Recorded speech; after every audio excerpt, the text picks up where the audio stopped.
अस्सलाम वालेकुम dear students. आज का हमारा टॉपिक है relationship of biology with other sciences. बहुत सी दूसरी साइंसेस हैं जिनके साथ बायोलॉजी का रिलेशनशिप है। फॉर एग्जांपल लाइफ निकला है फ्यूजिस से। Physis physis means natural things. The study of natural things is called physics.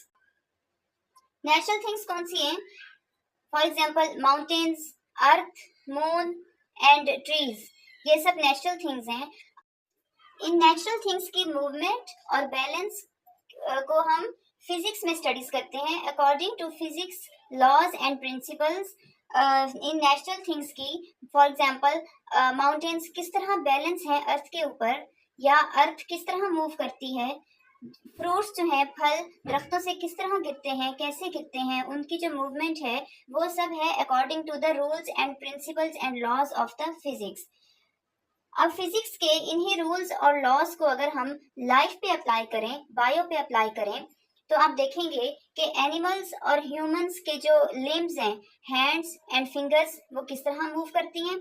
वो मूव करती हैं अकॉर्डिंग टू फिजिक्स के लॉज एंड प्रिंसिपल्स। और इसी तरह हमने और एनिमल्स ने, ह्यूमंस और एनिमल्स ने खुद को किस तरह अर्थ के ऊपर बैलेंस किया हुआ है, ये भी according to laws and rules of physics है। तो फिजिक्स के लॉज और रूल्स जब हम लाइफ पे अप्लाई करते हैं तो उस स्टडी को हम कहते हैं biophysics.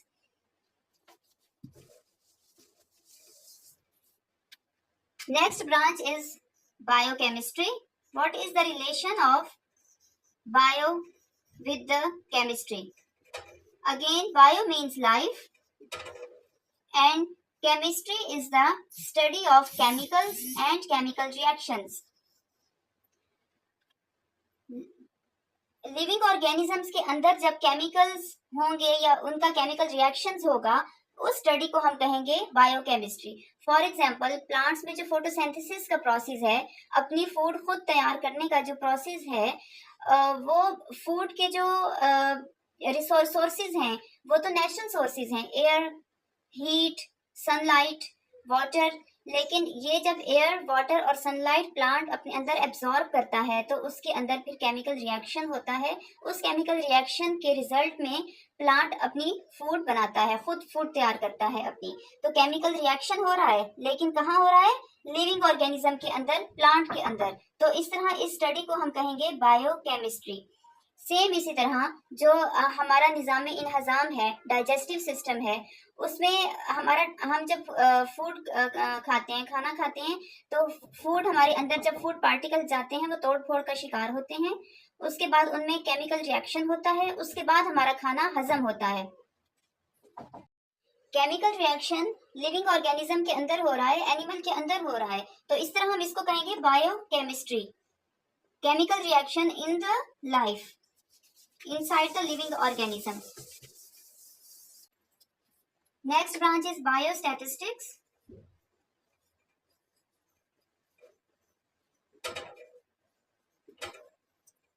Bio means life and stat is the science, or stat is the study in which we collect the data, analyze it and then make a final statement.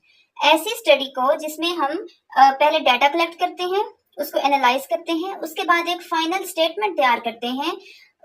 उस स्टेटमेंट की बेस पे ही हम कोई result अपना बना सकते हैं कि क्या ये बात ठीक है या गलत है। तो इस सारी प्रोसेस को हम जब बायो में अप्लाई करेंगे, लाइफ में अप्लाई करेंगे, तो इस स्टडी को कहेंगे बायोस्टैटिस्टिक्स।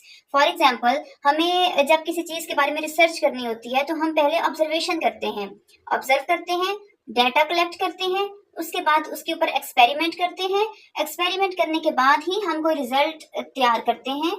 तो ये जो सारे स्टेप्स हैं, सब सारे जो प्रोसेस हैं, ये स्टैटिस्टिक्स के हैं। तो इस तरह इसको, ये जब सारे प्रोसेस बायो में अप्लाई किए जाएंगे तो इस स्टडी को कहेंगे बायोस्टैटिस्टिक्स। नंबर नेक्स्ट ब्रांच है कंप्यूटेशनल बायोलॉजी।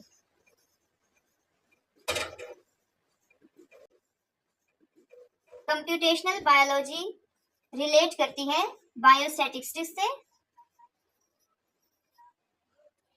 कंप्यूटेशनल बायोलॉजी में उसी तरह पहले हम डाटा कलेक्ट करेंगे, उसकी मैथमेटिकल कैलकुलेशन करेंगे और फिर उसको हम बायोलॉजी में अप्लाई करेंगे। इसके सबसे बड़ी एग्जांपल ये है कि जो हमारी जीन्स में जेनेटिक मटेरियल है डीएनए, उसमें क्रोमोसोम्स हैं।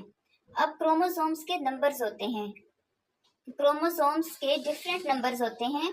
अच्छा, अब क्रोमोसोम्स लिविंग ऑर्गेनिज्म के हैं, लाइफ के अंदर हैं, लिविंग ऑर्गेनिज्म के अंदर हैं, लेकिन जो नंबर्स हैं और नंबर्स की जो कैलकुलेशन है वो हम कंप्यूटेशनल से हासिल करते हैं। तो इस तरह लिविंग ऑर्गेनिज्म के अंदर नंबर्स की कैलकुलेशन हो रही है, नंबर ऑफ क्रोमोसोम्स काउंट किए जा रहे हैं, तो इस स्टडी को हम कहेंगे computational biology. Bio means life and geography means, geo means earth, का अर्थ पे मौजूद होना। तमाम living organisms, animals, human beings and plants earth पे कहाँ कहाँ पाए जाते हैं, उनकी डिस्ट्रीब्यूशन कैसे है, उनकी क्लासिफिकेशन किस तरह है, इस सारी स्टडी को हम कहते हैं biogeography. Number next is biotechnology.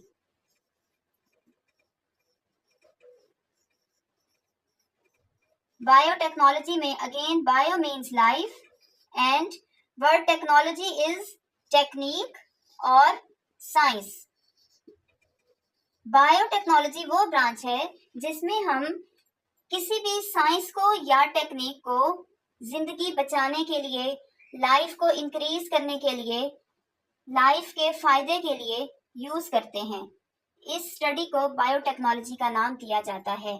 ऐसी साइंस, ऐसी टेक्नोलॉजी जो इंसान के फायदे के लिए काम करे, जिंदगी के लिए काम करे, जिंदगी बढ़ाने के लिए काम करे, ऐसी साइंस को बायोटेक्नोलॉजी कहा जाता है। ऐसी स्टडी को बायोटेक्नोलॉजी कहते हैं। And the last next is bioeconomics. Bio means life. Bioeconomics, economics is the branch in which we study life from economic point of view. Economic point of view किस तरह है, जैसे हम सपोज फसलें उगाते हैं, गंदम की फसल उगाते हैं, चावल की उगाते हैं, उस फसल तैयार होती है तो वो सेल कर दी जाती है। जब सेल होती है तो उससे हमें फायदा हासिल होता है। तो ये एक इकोनॉमिकल साइकिल है। इस इकोनॉमिकल साइकिल को या इस इकोनॉमिकल साइकिल बायो के साथ जब रिलेट करेगा तो इसको कहेंगे हम, इस साइंस को हम कहेंगे बायो इकोनॉमिक्स, क्योंकि इसमें लाइफ भी है, खेतों की पैदावार है, फसलों की पैदावार है, उसके बाद उसके साथ ही हमें पैसे का लेन देन भी है, रुपए का लेन देन भी है। तो इस रुपए के लेन देन को जब हम फसलों की पैदावार के साथ रिलेट करेंगे तो इस ब्रांच को हम कहेंगे, इस स्टडी को हम कहेंगे बायो इकोनॉमिक्स। स्टूडेंट्स, ये था हमारा आज का टॉपिक। इंशाल्लाह नेक्स्ट टॉपिक के लिए नेक्स्ट वीडियो का वेट करें। अल्लाह हाफिज।